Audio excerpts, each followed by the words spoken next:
예, 은하은하 반갑습니다. 은하은하. 원래라면 이제 새벽 라디오로 기획을 했던 콘텐츠긴 하지만 그래도 새학기 시즌 이제 여러분들의 고민도 많으실 텐데 도무지 무시하고 지나가긴 좀 뭐한 감이 있어갖고 급하게 이렇게 실시간으로 준비를 해봤습니다. 새학기 시즌 여러분들이 팬카페에 올려주신 글들을 보고 이제 새학기 시즌 이제 내일 개학하기 전에 내가 해주는 게 맞겠다라는 생각이 들어갔고 이렇게 급하게 준비를 해봤습니다. 여러분들의 마음에 드실 컨텐츠일지는 모르겠지만 그래도 한 달에 한 번씩 이제 새벽 라디오 식으로 진행을 해보려고 합니다. 이제 사연들은 팬카페를 통해서 이제 여러 가지 카테고리를 통해 갖고 사연들을 받고 있고요. 여러분들의 고민들이나 그런 걸 적어주시면은 이제 제 방송에서 함께 읽으면서 시청자분들과 함께 고민을 나눠보는 컨텐츠로 기획을 했습니다. 어쨌든 오늘 같은 경우는 이제 좀 특별한 경우고요. 이제 한 달에 한 번씩 이제 새벽 라디오라고 해갖고 이제 원래 라디오는 12시부터 시작되는 새벽 라디오 컨텐츠입니다. 아마 4월달부터는 새벽 12시부터 이제 시작이 될 예정이고요. 오늘 같은 경우에는 제가 12시에 방송 키잖아요. 여러분, 저도 계약해요. 내가 이 컨텐츠의 컨셉을 지키기 위해서 12시에 이걸 키잖아. 나 꾸벅꾸벅 졸면서 해야 돼. 나 꾸벅꾸벅 졸면서 하다가 이제 아침에 일어나갖고서는 아씨 계약이네 하고 조졌네 하고 나 학교 가야 돼. 그래갖고 어쩔 수 없이 그나마 원래 방송 시간보다 늦게 키는 걸로 저 자신과 합의를 봤습니다. 이제 어느덧 벌써 3월 3일이 다 끝나가고 이제 3월 4일 개학을 맞이하게 됐는데 솔직히 여기서 개학을 좋아하신다는 사람은 없을 것 같아요, 제 방송에서. 어쨌든 이렇게 처음 진행하는 라디오 콘텐츠이기도 하고 그다음에 저도 이제 제가 나름 이제 공감을 잘한다고 주장을 열심히 해봤지만 이제는 인정할 때가 된 것 같아요. 이제는 인정할 때가 된 것 같은데 제가 공감을 잘 못합니다. 제가 공감 가는 거리가 살짝 멀어요. 자꾸 제가 사연을 읽다가도 도중에 너무 현실적인 발언을 하거나 그럴 수도 있어요. 하지만 이제 저도 최대한 순화하고 이제 여러분들과 함께 공감하고 뭐 같이 이제 사연 읽어가면서 이제 풀어가고 그런 거니까 너무 상처받진 않았으면 좋겠습니다. 그럼 이제 사연들을 읽기 시작할 건데 자꾸 이상한 소리 하지 마! 씨. 자꾸 이상한 소리 치지 마! 또 이제 여기서 이제 더 하면은 이제 컨셉이 제대로 깨질 것 같기 때문에 다시 분위기를 좀 차분하게 가져가서 살라디오 컨텐츠 시작하도록 하겠습니다. 이제 학교 생활 하시면서 힘들었던 점이나 이제 새로 신학기를 맞이하면서 어려운 점이 생겼거나 이제 그런 고민들로 들고 와봤습니다. 네, 그래갖고 오늘 첫 번째 사연은 반좀비와 숙제 루팡 중 무엇을 택하시겠습니까? 라는 사연입니다. 안녕하세요. 이번에 계약을 맡게 된 똘피니입니다. 저는 하루에 최소 7시간 이상을 잠을 자야 일상생활이 가능합니다. 그러기 위해서는 12시에서 잠을 들어야지 이제 7시에 일어나서 멀쩡한 정상 등교를 할 수가 있는데요. 하지만 여기서 문제가 뭐냐? 숙제는 많은데 사람이 너무 게으릅니다.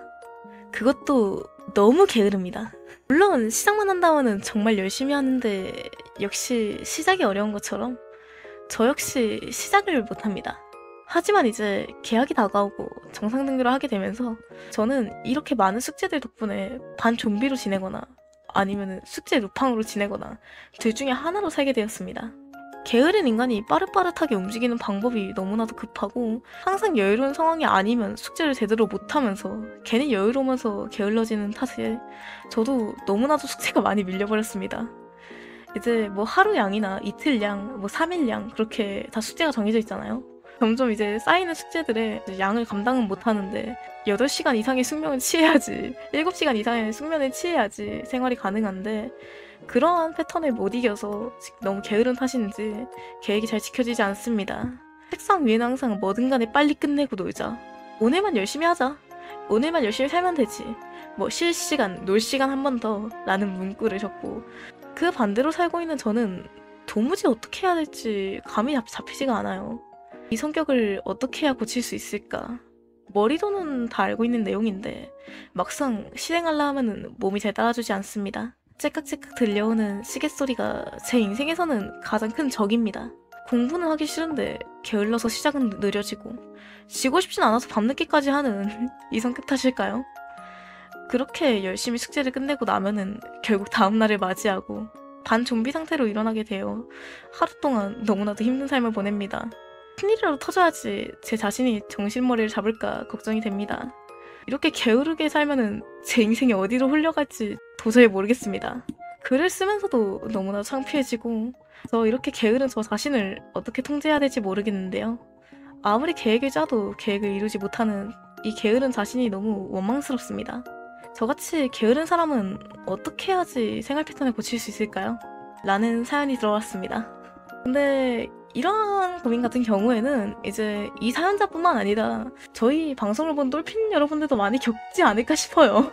저 같은 경우도 굉장히 게으르지만 이제 기존 방송을 보셨던 분들은 아실 거예요. 방송 주기도 매번 이상해지고 정말 영상 업로드 주기도 너무 계상할 정도로 뭐 늘어지고 길어지고 하다 보니까 정말 시청자분들도 많이 기다리시고 정말 너 왜 이렇게 게으르게 사냐 하면서 정말 시청자님들한테 정말 한구정 들었던 기억도 나거든요, 방송하면서.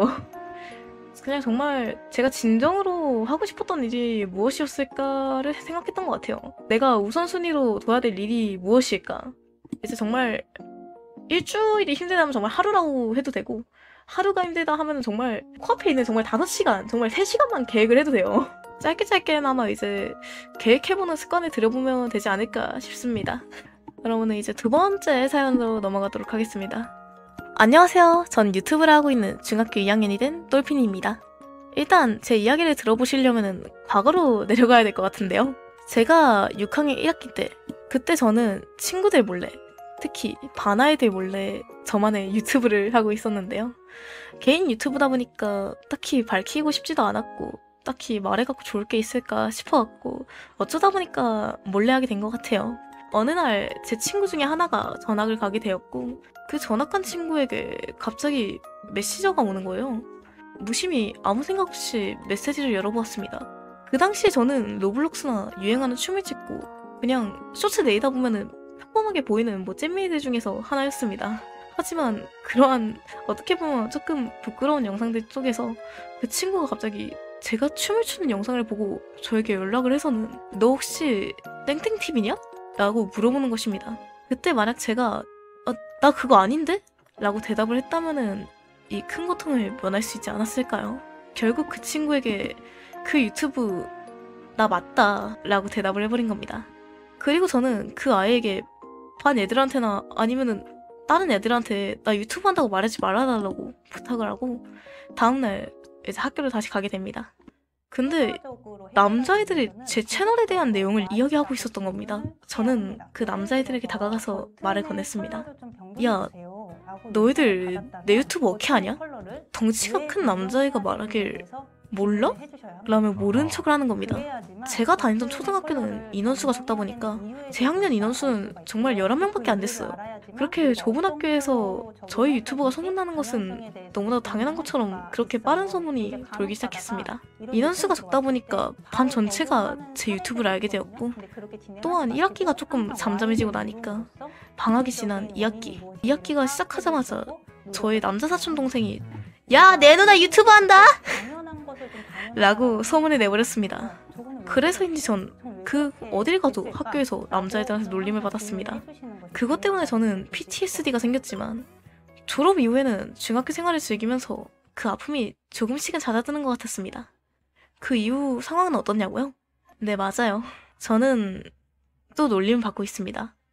저희 반 단톡방에는 제 유튜브 활동명과 똑같은 땡땡이라는 아이가 있었습니다. 어떠한 수단을 찾아낸 건지 물어보고 싶었지만 그럴 용기는 나지 않았습니다.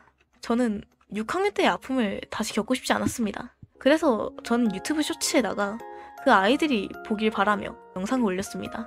정말 간절한 마음으로 올린 쇼츠 영상이었는데 영상을 올린 이후에도 놀림을 당하지만 그 이후에도 6학년 때의 아픔이 떠올라서 더 마음이 아팠던 것 같아요. 유튜브 댓글로 악플을 달거나 아니면은 또 다른 수단으로 저한테 연락을 해서 놀리지 않을까 라며 조마조마하며 살고 있습니다. 이러한 상황이 겹치면서 정말 이것저것 PTSD가 겹치고 많은 힘든 상황을 겪고 있는데 저는 이런 상황에서 어떻게 해야 될까요? 라고 사연을 보내주셨습니다.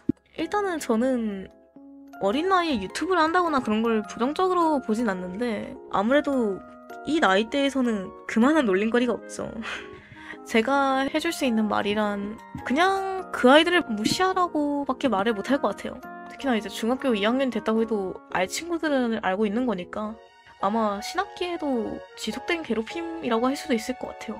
그 아이들에게는 쫓으라는 것 자체가 진지성이 느껴지기 힘들다고 봐요, 전. 특히나 유튜브는 시청자분들이 나를 보고 재밌자라고 생각하는 거잖아요. 아무래도 진지하게 보이기 힘들다라고 생각해요. 그래갖고 정말 사연자님께서 힘드신 거라면은 그 아이들과 직접적으로 얘기를 해봐야 되는 게 맞다고 생각하고, 개인 유튜브에서 그 아이들을 언급해줬다는 것 자체가 그 아이들에겐 더욱더 큰 흥미점이기 때문에 그냥 무시가 답이에요, 모든 건.